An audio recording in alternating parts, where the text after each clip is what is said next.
अगर आप भी पति ब्रह्मचारी की लेटेस्ट अपडेट्स सबसे पहले देखना चाहते हैं, तो चैनल को सब्सक्राइब करके बेल आइकॉन जरूर दबाइए। आज की कहानी में ऐसा धमाका होने वाला है जो पूरे परिवार की जिंदगी बदल कर रख देगा। एक तरफ काव्या जिंदगी और मौत से लड़ती नजर आएगी, तो दूसरी तरफ बंटी ऐसा सच सबके सामने लेकर आएगा जिससे आकाश का नकाब हमेशा के लिए उतर जाएगा। और सबसे बड़ा झटका तब लगेगा जब आरव अपने ही भाई सूरज पर भड़क उठेगा। कहानी की शुरुआत होती है वट सावित्री पूजा की तैयारियों से।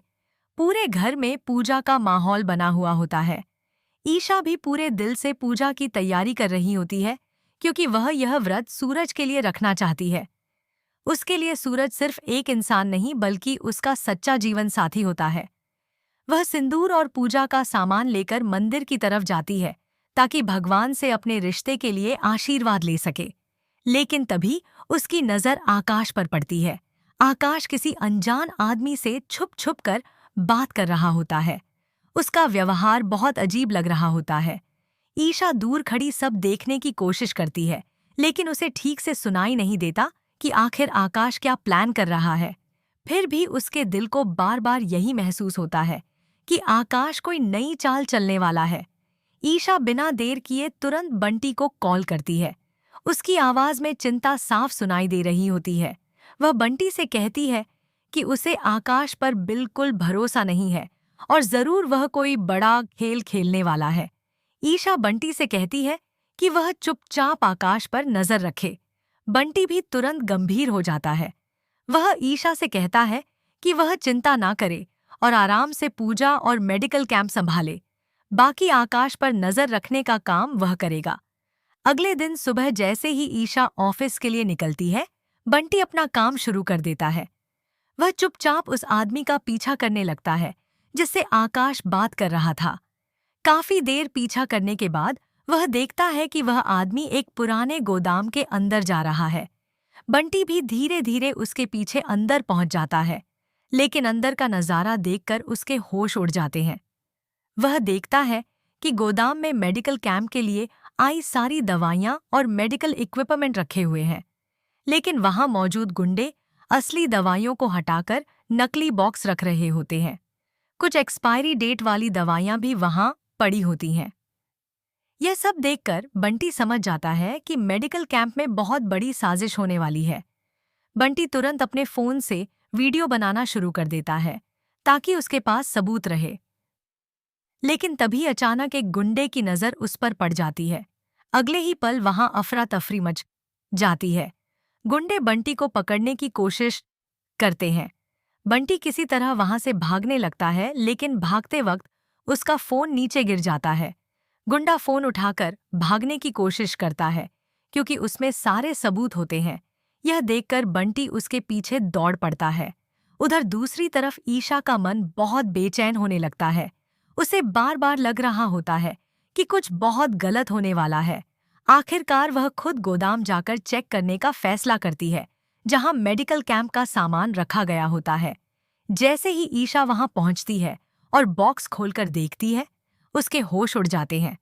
अंदर एक्सपायरी डेट की दवाइयां रखी होती हैं और कई दवाइयों से अजीब सी बदबू भी आ रही होती है।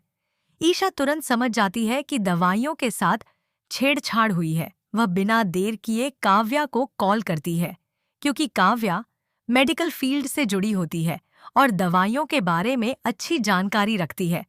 काव्या तुरंत वहां पहुंच जाती है। उसके पीछे पीछे आरव भी गोदाम में आ जाता है। जैसे ही काव्या दवाइयों को चेक करती है, उसे भी समझ आ जाता है कि सब कुछ नकली है और किसी ने जानबूझकर यह खेल खेला है। लेकिन तभी सच जानने के लिए काव्या एक दवाई टेस्ट कर लेती है और अगले ही पल उसकी हालत बिगड़ने लगती है। उसके हाथ कांपने लगते हैं, शरीर सुन्न पड़ने लगता है और चेहरे पर पसीना आ जाता है। ईशा और आरव घबरा जाते हैं। काव्या गिरते गिरते ईशा को पकड़ लेती है और कांपती आवाज में कहती है कि सारी दवाइयां नकली हैं। तुरंत सूरज को कॉल करके मेडिकल कैंप रुकवाओ। इतना कहकर काव्या बेहोश होकर नीचे गिर पड़ती है। काव्या की हालत देखकर आरव पूरी तरह टूट जाता है। वह उसे अपनी बाहों में पकड़कर जोर जोर से उसका नाम पुकारने लगता है। दूसरी तरफ ईशा कांपते हाथों से तुरंत सूरज को फोन मिलाती है। फोन उठते ही ईशा की घबराई हुई आवाज सुनकर सूरज के चेहरे का रंग उड़ जाता है। ईशा जल्दी जल्दी उसे बताती है कि मेडिकल कैंप में पहुंची सारी दवाइयां नकली हैं और अगर उन्हें तुरंत नहीं रोका गया तो बहुत बड़ी दुर्घटना हो सकती है। सूरज पहले तो कुछ सेकंड के लिए सन्न रह जाता है, लेकिन अगले ही पल वह पूरे कैंप में हड़कंप मचा देता है। वह सभी डॉक्टरों और स्टाफ को आदेश देता है कि कोई भी मरीज अब एक भी दवाई इस्तेमाल नहीं करेगा। पूरा मेडिकल कैंप अचानक अफरा तफरी में बदल जाता है। लोग समझ नहीं पाते कि आखिर अचानक क्या हो गया। सूरज खुद हर दवाई का बॉक्स चेक करवाने लगता है। उसके चेहरे पर गुस्सा और डर दोनों साफ दिखाई दे रहे होते हैं। लेकिन तभी ईशा उसे वह बात बताती है जिसे सुनकर सूरज अंदर तक हिल जाता है। ईशा रोती हुई कहती है कि काव्या ने गलती से एक नकली दवाई टेस्ट कर ली थी और उसकी हालत बहुत ज्यादा खराब हो गई है। यह सुनते ही सूरज की सांसें जैसे रुक जाती हैं। उसकी आंखों के सामने अपनी बहन का चेहरा घूमने लगता है। वह तुरंत अस्पताल आने की बात कहता है, लेकिन ईशा उसे रोक देती है। वह सूरज से कहती है कि अब भी सबसे जरूरी काम मेडिकल कैंप संभालना है, क्योंकि वहां हजारों लोगों की जान खतरे में है। सूरज मजबूरी में खुद को संभालता है और कैंप की पूरी सप्लाई तुरंत बंद करवा देता है। दूसरी तरफ आरव काव्या को लेकर अस्पताल पहुंचता है। डॉक्टर तुरंत उसे इमरजेंसी वार्ड में ले जाते हैं। बाहर खड़ा आरव पूरी तरह टूट चुका होता है। उसके हाथ कांप रहे होते हैं और आंखों से लगातार आंसू बह रहे होते हैं। वह खुद को दोष देने लगता है कि अगर उसने यह मेडिकल कैंप शुरू ही नहीं किया होता तो आज काव्या इस हालत में नहीं होती। ईशा भी भगवान के सामने हाथ जोड़कर लगातार प्रार्थना कर रही होती है। डॉक्टर बार बार अंदर बाहर आ रहे होते हैं और हर बार उनकी गंभीर शक्ल देखकर सबका डर और बढ़ जाता है। उधर कैंप में नकली दवाइयों की खबर आग की तरह फैल जाती है। पुलिस भी वहां पहुंच जाती है और जांच शुरू कर देती है। सूरज अब पूरी तरह समझ चुका होता है कि यह कोई हादसा नहीं बल्कि बहुत बड़ी साजिश है। वहीं दूसरी तरफ बंटी अभी भी उस गुंडे का पीछा कर रहा होता है। काफी भागदौड़ के बाद आखिरकार वह उसे पकड़ लेता है। बंटी उसे छोड़ने वाला नहीं होता, क्योंकि अब उसके पास सच तक पहुंचने का मौका होता है। इधर अस्पताल में डॉक्टर आखिरकार बाहर आते हैं। आरव तुरंत उनके पास भागता है। डॉक्टर बताते हैं कि काव्या की हालत अभी भी गंभीर है और अगले कुछ घंटे बहुत महत्वपूर्ण हैं। यह सुनकर आरव का दिल पूरी तरह टूट जाता है। वह खुद को इतना दोष देने लगता है कि गुस्से और दर्द में अस्पताल में रखी एक नुकीली चीज उठाकर खुद को नुकसान पहुंचाने की कोशिश करता है। लेकिन तभी ईशा समय पर वहां पहुंच जाती है और उसका हाथ पकड़ लेती है। ईशा उसे समझाती है कि ऐसे वक्त में टूटने से कुछ नहीं होगा। अगर वह कमजोर पड़ गया तो काव्या भी हार जाएगी। तभी ईशा उसे बताती है कि अभी अभी डॉक्टर ने कहा है कि काव्या को होश आ गया है और वह खतरे से बाहर है। यह सुनते ही आरव वहीं घुटनों के बल बैठ जाता है। उसकी आंखों से राहत के आंसू निकल पड़ते हैं। वह भगवान का शुक्रिया अदा करता है। लेकिन कहानी का सबसे बड़ा तूफान अब भी बाकी होता है। जैसे ही ईशा अंदर काव्या से मिलने जाती है, उसी मौके का फायदा उठाकर आकाश फिर से आरव के पास पहुंच जाता है। वह चालाकी से आरव के दिमाग में जहर भरना शुरू कर देता है। वह कहता है कि यह सब सूरज की चाल थी।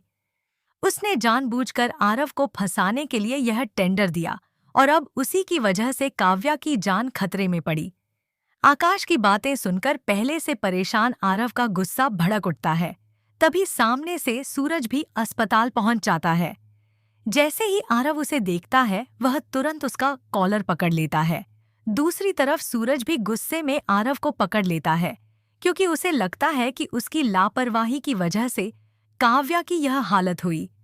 दोनों भाइयों के बीच जोरदार बहस शुरू हो जाती है। लेकिन तभी अचानक बंटी वहां पहुंच जाता है और उसके साथ वह गुंडा भी होता है। बंटी जोर से चिल्लाकर दोनों को रोकता है और कहता है कि असली गुनहगार कोई और है।